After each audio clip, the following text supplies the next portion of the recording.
الفساد، وسنعمل يدا بيد مع مجلسكم الموقر ومع الأجهزة الرقابية كافة لمكافحة أشكال الفساد.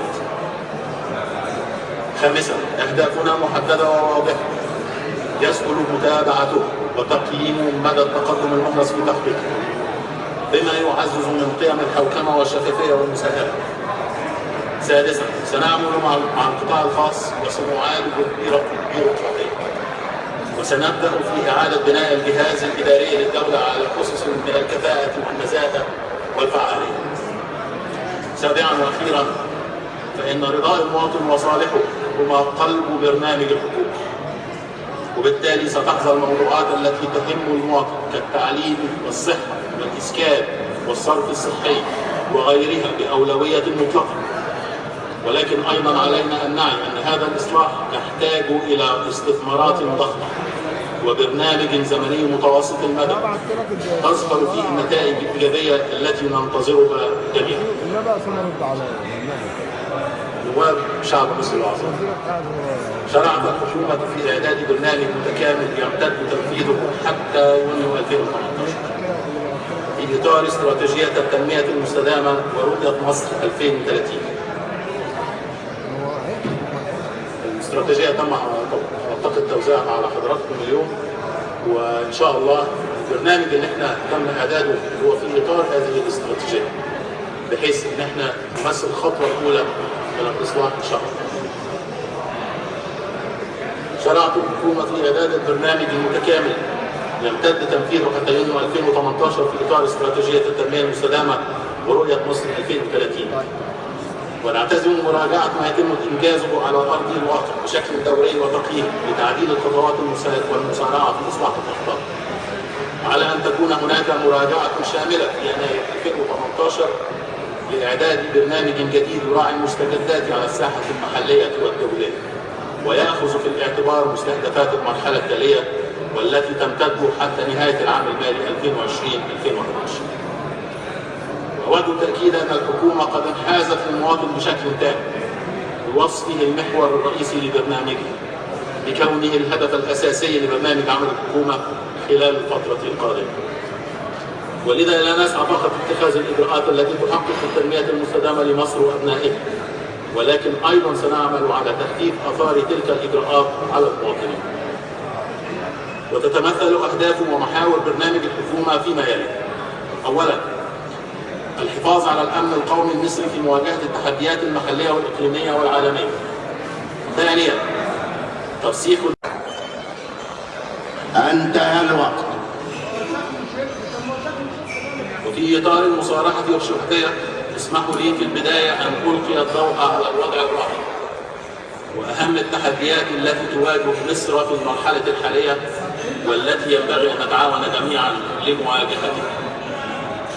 فلا يخفى على مجلسكم الموقر التحديات التي تواجه الأمن القومي المطلق على الصعيدين العربي والإقليمي، بما يتطلب تعزيز الإنفاق على خدمات الدفاع والأمن الداخلي والخارجي والتطوير المستمر لقدرات مصر، وكذلك يؤثر بالتأكيد على الوضع الاقتصادي وهو جزء من الأمن القومي. وما زلنا نواجه تحديات ومصاعب عدة تتمثل في الزيادة الكبيرة في السكان وصعوبة الوفاء بمتطلباتها، والتي تمثل في تقديرنا تحديا رئيسيا أمام تحقيق أهداف التنمية المستدامة. وتشير الإحصاءات إلى أن عدد سكان مصر قد ارتفع من 77 مليون نسمة في 2009 إلى 90 مليون نسمة في نهاية عام 2015 بمعدل زيادة سنوية اقترب من 2.6%، وهو من أعلى المعدلات على مستوى العالم. يعادل 8 أضعاف نظيره في كوريا الجنوبية و4 أضعاف نظيره في الصين. أكثر من 90 مليون نسمة على مساحة جغرافية لا تتجاوز 7% بشكل أخطر في تراجع الخدمات وتأخر تطويرها، ونتج عنه ارتفاع في نسب الأموية ومعدلات الفقر والبطالة الفعلية والمقنعة. ويمثل انخفاض جودة الخدمات العامة من تعليم وصحة وإسكان وصرف صحي ونقل والحاجة إلى ضخ المزيد من الموارد لرفع مستواها تحديا آخر يواجه الدولة وتطالب به الجمهورية. ولقد أدى استمرار الدولة لعشرات السنوات في تقديم الخدمات بأسعار أقل من تكلفتها الحقيقية، وتراجع مستوى الاستثمارات العامة في البنية الأساسية إلى عدم القدرة على تطوير أو رفع كفاءتها لتواكب الزيادة السكانية وتزايد الطلب على هذه الخدمات، وهي مشكلة يئن منها جموع المواطنين، وهو ما يستوجب التصدي لها بكل الصدق والأمان وعدم التراخي في مواجهتها. وبالإضافة إلى ما شهدته السنوات الماضية من تباطؤ شديد في النشاط الاقتصادي، يأتي ارتفاع معدل التضخم الذي تراوح بين 10 و 12% سنويا خلال الفترة من 2011 وحتى 2015، وهو معدل مرتفع ويمثل ضريبة يدفعها الفقراء محدود القدر، فضلا عن استمرار ارتفاع عجز الموازنة العامة والذي بالرغم من انخفاض البرنامج النسخة بتاعت البرنامج بقى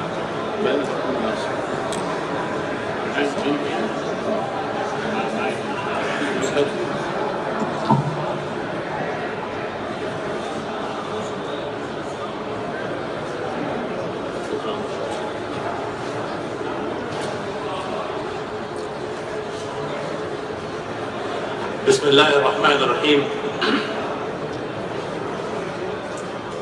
الأستاذ الدكتور علي عبد العال رئيس مجلس النواب، السيدات والسادة أعضاء مجلس النواب المحترم، تحية طيبة لكم ولشعب مصر العظيم الذي تحمل الكثير والكثير كي نصل إلى هذه اللحظة التاريخية التي يقف فيها رئيس مجلس الوزراء المكلف أمام نواب الشعب طارحا عليهم برنامج عمل الحكومة للعامين والنصف المقبلين.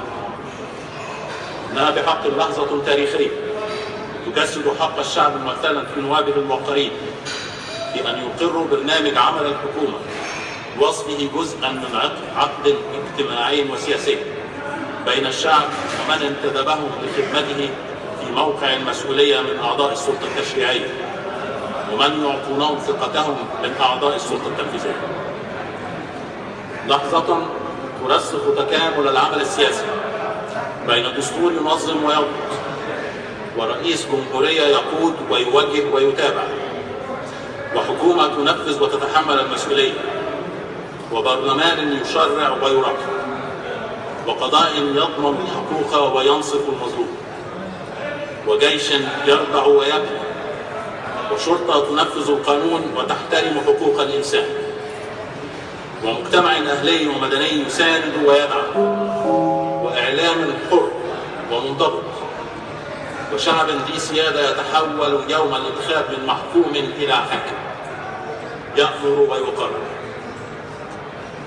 وبناء عليه سنقف بوصفنا أعضاء السلطة التنفيذية أمام نواب الشعب مسائلين ومسؤولين عما وضعناه من أهداف وما التزمنا به من برامج عمل بعد إقرار برنامج عمل الحكومة بإذن الله.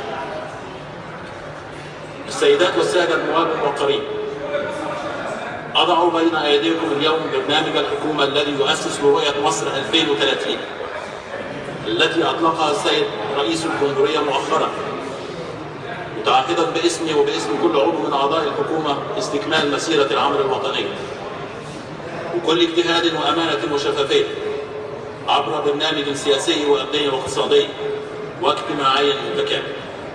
لن ينطلق برنامج عمل الحكومة بالنسبة لهذا المحور بالرؤية الطويلة الأجل، فكادنا العمل على تأسيس لنظام سياسي ديمقراطي يحترم مبادئ حقوق الإنسان ويقوم على سيادة القانون. أرجو التزام قدر من الهدوء. السادة النواب تفضل سيدي. يستهدف الوصول إلى مرحلة متقدمة من العمل المؤسسي لا ترتبط بالأشخاص ولكن بالقوانين واللوائح وخطط العمل، والتحول نحو تطبيق اللامركزية وتمكين المجتمع المحلي. كما تؤكد الحكومة أهمية التواصل مع الأحزاب السياسية والوقوف على مسافة واحدة منها جميعا، والعمل على إدماج الشباب والنساء والفئات المختلفة في العملية السياسية من خلال مجموعة من المبادرات. وتؤكد الحكومة أنها ستبذل جهودها بالتنسيق مع القضاء المصري الشامل بهدف تطوير منظومة العدالة والتشريعات وتحت تحديثها بما يحقق العدالة الناجزة. كما ستعمل الحكومة على تهيئة المناخ المناسب لإجراء الانتخابات المحلية خلال الربع الأول من عام 2017 بوصفه أحد أهم مقومات العملية الديمقراطية. ويتضمن برنامج الحكومة الاستمرار في تقديم الدعم لعملية التطوير الكامل من حيث البنية الأساسية والمعلوماتية لمجلس النواب. ونتعهد بالتنسيق الكامل مع المجلس الموقر في المجالات كافة المرتبطة بنطاق عمله على نحو يدعم التعاون بينهم. وتؤكد الحكومة على التزامها بما جاء بالدستور بالنسبة للصحافة والإعلام وضمان استقلال المؤسسات الصحفية ووسائل الإعلام المملوكة للدولة بما يكفل حيادة وتعبيرها عن كل الآراء والاتجاهات السياسية والفكرية والمصالح الاجتماعية على نحو يضمن المساواة وتكافؤ الفرص في مخاطبة الرأي العام. كما تلتزم الحكومة باتخاذ كل الإجراءات المطلوبة لإعداد مشروعات القوانين الخاصة بإنشاء المجلس الأعلى لتنظيم الإعلام والهيئة الوطنية للصحافة والهيئة الوطنية للإعلام في إطار الدستور، وذلك تمهيدا لعرضها على مجلسكم الموقر بهدف أن يكون لدينا إعلام وطني يتمتع بالحرية في العمل ويكون له دور فاعل في إثراء القيم والمبادئ في المجتمع المصري. المحور الثالث في برنامج عمل الحكومة يتعرض للرؤية والبرنامج الاقتصادي. تؤكد المعطيات الراهنة على أن الاقتصاد المصري لن يأمن آثار التقلبات العالمية والإقليمية إلا من خلال اقتصاد متنوع قوي وراسخ لديه القدرة على الوفاء بتطلعات المواطن وطموحاته. ومن أجل الاستمرار قدما في طريق الإصلاح تتبنى الحكومة رؤية اقتصادية مفادها أن الاقتصاد المصري اقتصاد